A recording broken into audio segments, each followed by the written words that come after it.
All right, good afternoon and greetings from South Georgia, USA. We are here in the greenhouse, and it is late afternoon. We have been very busy today, building and rearranging fences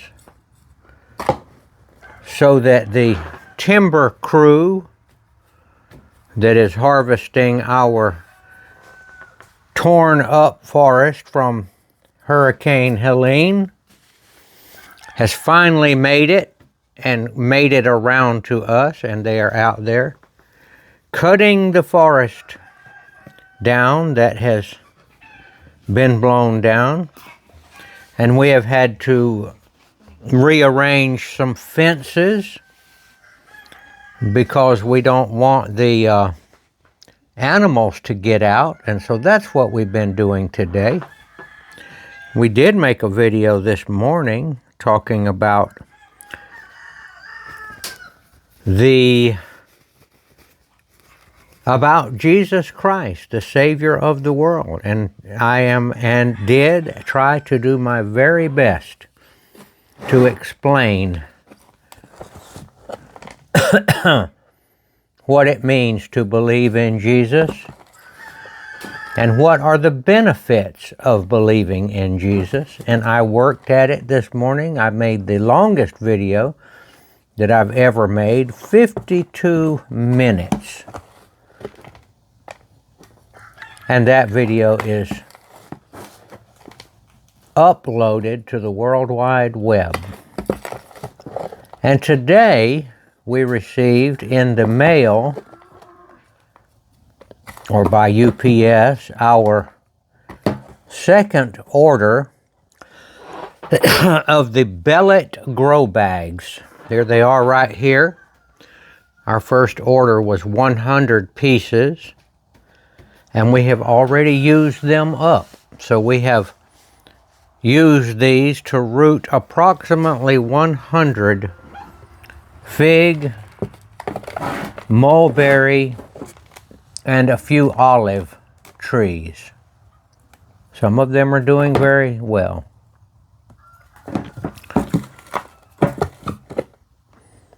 And today we are going to try to root the brown turkey fig. A brown turkey fig is one that I have heard about my entire life.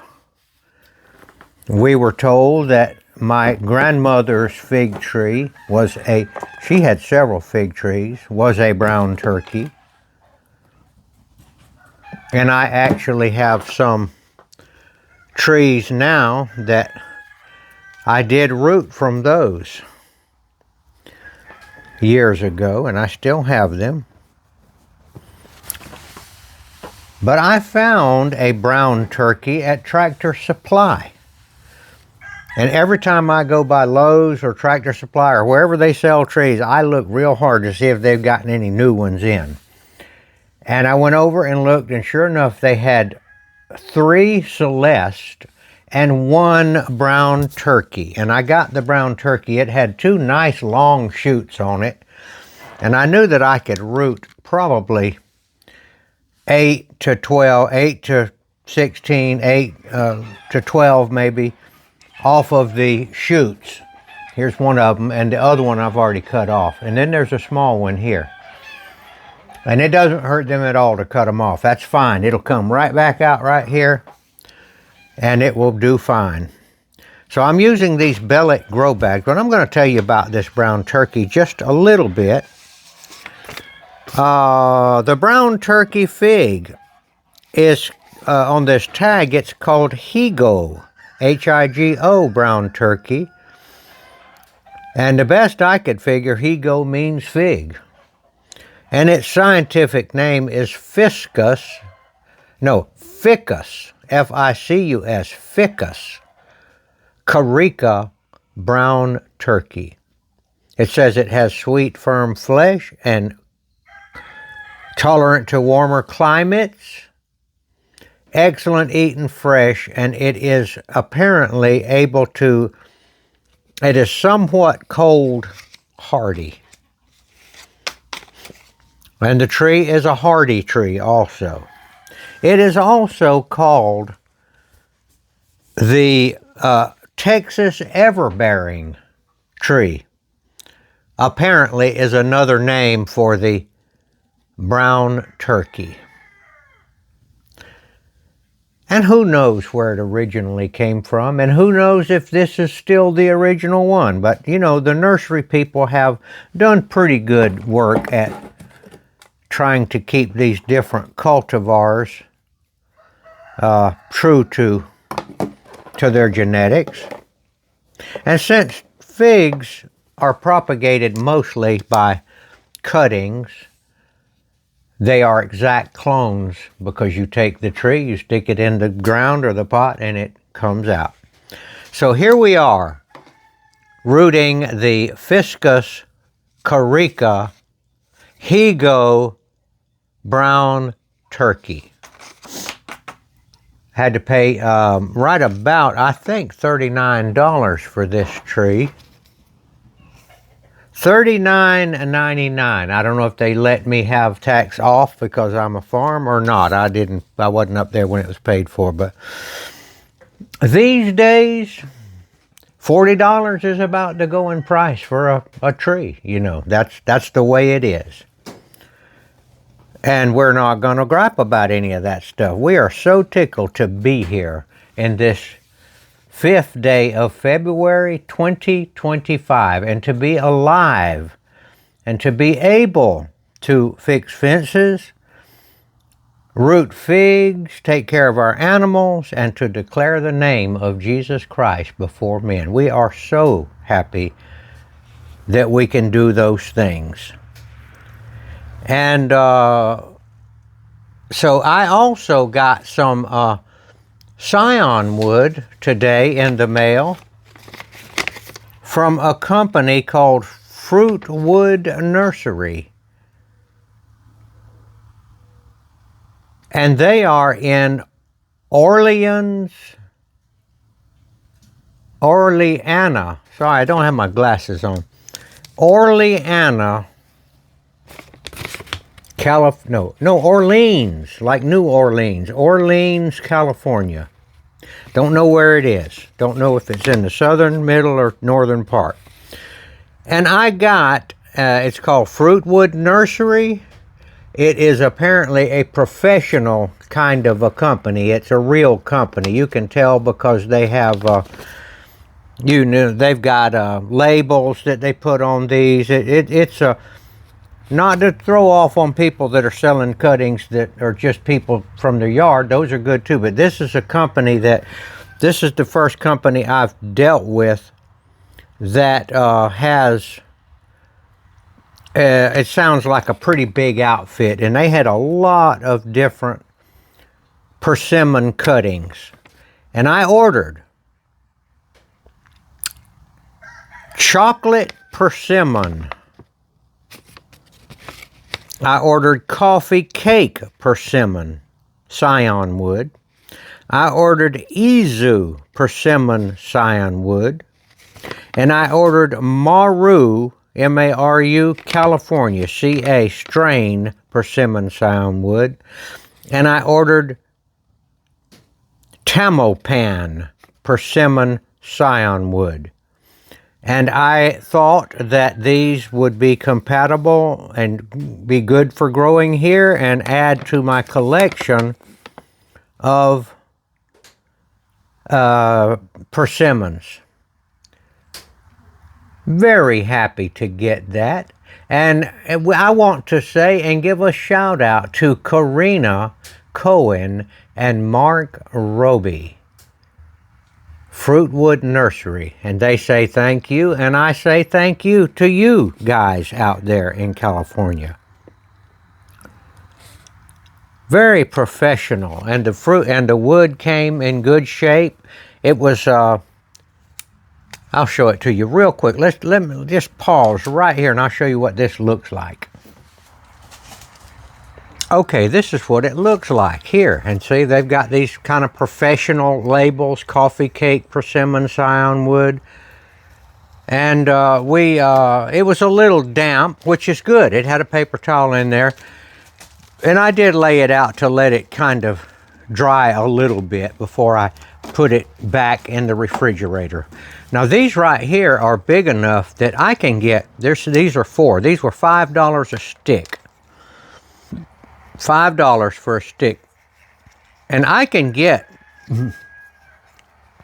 probably 4 Scion wood cuttings off of each one of those.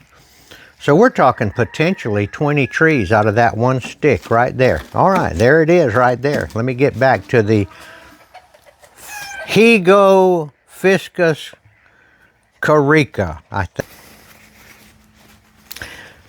And I will tell you a little bit of something about this brown turkey. When I did cut the cuttings off of the top of this fig tree, I found them to be a little bit dry. They weren't the most plump, excellent cuttings that I've ever been able to get a hold of, but remember, the cuttings are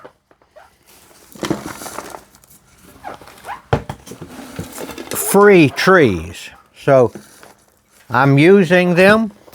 Some of them are a little on the dry side, and some of them are not ideal. But look, if I just get 2 or 3 trees out of this, and I've got 8 out of this, and I imagine I'm going to get 4 more out of that. So 8 and 4 is 12. I may get 12 trees out of this $39 tree here. So I'm not complaining.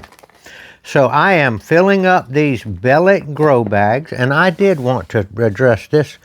Somebody out there in YouTube land was notified me that these may be environmentally unsound because you plant these in the ground. The roots grow through these bags. And that person was worried that these would pollute the ground because they were not biodegradable and so forth and so on. I do not know about that, whether they are biodegradable or not. But I just don't know, honestly. But it is, I don't think that they're going to destroy the planet with these little grow bags right here. But he may have a point, you know, for people that are really picky about that kind of stuff. But I'm not. I don't use, I do not use chemical pesticides or herbicides. I am essentially an organic gardener. And I don't need to use those things because plants have been propagated and grown for thousands of years without those things. Those different pesticides and herbicides have been developed by big industry to make money, and they do not care who they poison because the almighty dollar is their God. And so I definitely do not agree with that kind of stuff. I'll tell you one example. The people that are cutting my woods down out there, I asked them what was the next step when they clear cut certain areas, there's no trees left. And they said, oh, we will bring a helicopter in here and spray herbicide over the entire forest. And it will kill all of the hardwood seedlings. That would be next spring they would do that. So that if any little oak trees came up or any other kind of stuff, they would spray this herbicide. I guess it's kind of like Agent Orange. And then when they killed all of the hardwood saplings, ones that came up, then they would come in and plant pine trees in a monoculture. I told them no thank you. I don't believe in that stuff. And I am not going to spray the ground, God's beautiful ground, with poison so that I can make a few more dollars. And besides that, I want oak trees to come up with the pine trees, and I want sweet gum trees to come up, and persimmon trees, and magnolia trees, and all of those kinds of things like that. This is the way God designed it, not a monoculture. So I got off on that. So what I'm going to do with the forest out there is I'm going to let it grow back. And I know that it will grow back with a vengeance. Every kind of vine, every kind of tree. There are millions and millions and millions of tree seeds and vine seeds in there. And it will grow back. Just like when you cut your beard, before long it grows back. And that's how the forest is. Okay, going to pause right now. And I'm going to continue to do this, and we'll do another step, and I will probably not be able to resist running my mouth a little bit more. Okay, I have wrapped the upper portion of these brown turkey fig cuttings with Parafilm M, and I have put Clonex purple rooting hormone on there, and I am going to stick them down in the ground, in the rooting medium. I like to kind of poke around it a little bit to make it, make sure that there's good contact, and I need a stick that's got a blunt end for that, just like this right here. That's just me. I like to do that. These have been drying for about 30 minutes. I like to dry them when I put this stuff on there and let it kind of dry so that when you do stick it down in there, that it doesn't all rub off. I think that the Clonex probably does help more of the cuttings root. I don't know how much more, and yes, fig cuttings will root without the rooting hormone. But many years ago, horticultural scientists at various universities, I'm not sure where it was first discovered that certain chemicals applied to the rooting, to the root would, or the cutting would make it root more at a higher percentage. Figs root without it. And I do want to tell you one thing I found out today, which I knew that some of the guys out there did it that way. And I'm going to tell you right now, this Parafilm M, this is the paper. Well, I'll just get a piece of it right here to show you. Show you how to handle this Parafilm M. I found out you can tear it. It's ragged sometimes, but you can tear it. And then you can cut it. This Parafilm M is the good price stuff. It's a laboratory film, they call it. But it's a cheaper method. And so you can cut it. Now you can tear the paper backing off. If it weren't for this paper backing, this stuff here would get all tangled up and you'd never be able to use it. But I'm going to show you how to wrap this stuff. Now I also use this when I do grafting. On these cuttings, I was starting at the top up here, and then you have to kind of get it across the top where it won't let air get in and then go down. But I noticed some of the other people out there start down here in the middle and go towards the top like this. And I found out, I did it that way today, and I think it's easier, and it's easier because it's easier to close it up at the top.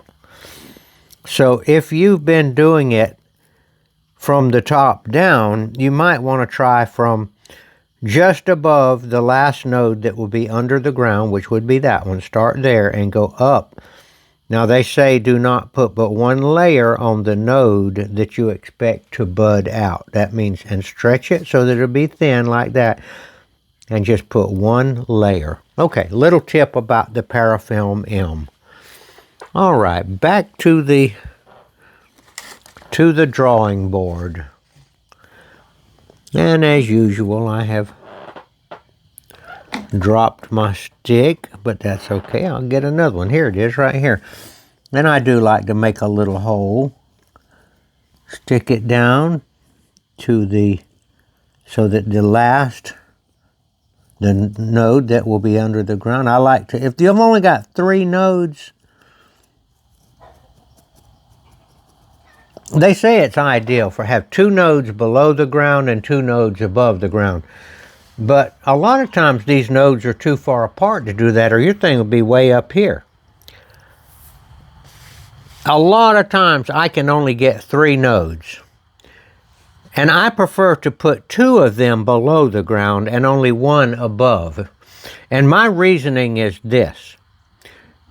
This is where the roots come out, on the nodes below the ground. Now, if the nodes below the ground, if you've only got 1, then you've only got 1 place for roots to come out. And roots have got to be first.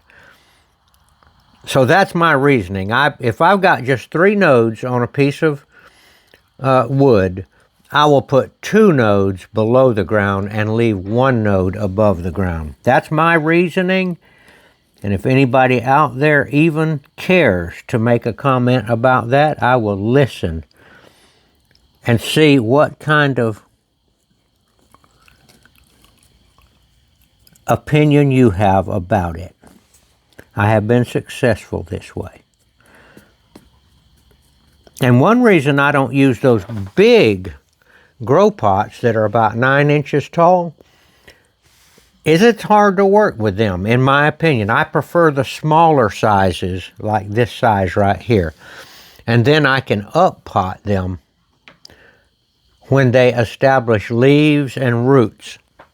And one reason I like this Bellet grow bag is I can pull the bag out and see the roots. I can see. And there's no guesswork to it. Yes, this has roots already. And then I like to, got 2 nodes below the ground, kind of poke it in just a little bit. And here's my last one. And I don't expect all of these to take. They were a little bit ratty, kind of dried out a little bit from sitting out at wherever they were.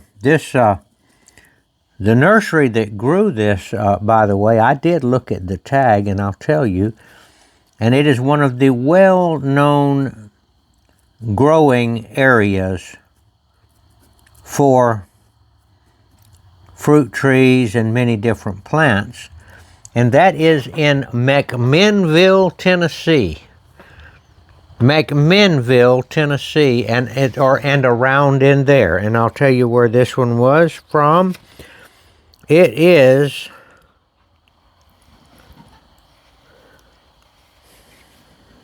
it doesn't tell you there, but I know it has another tag. And this one is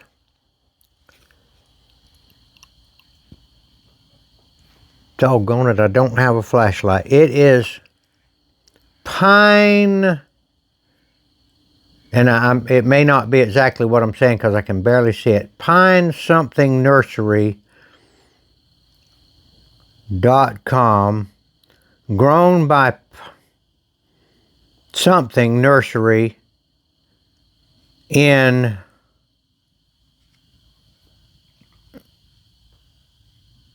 it's in Tennessee. I see the TN.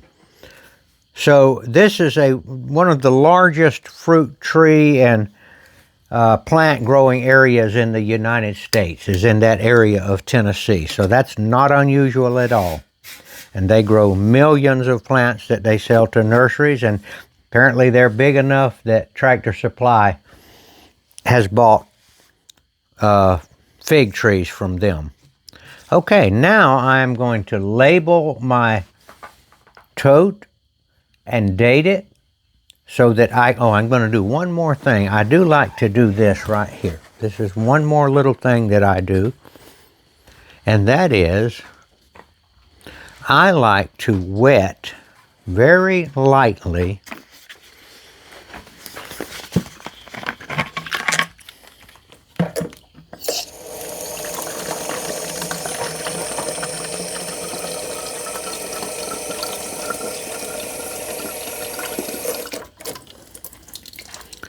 I like to spray lightly around the cutting,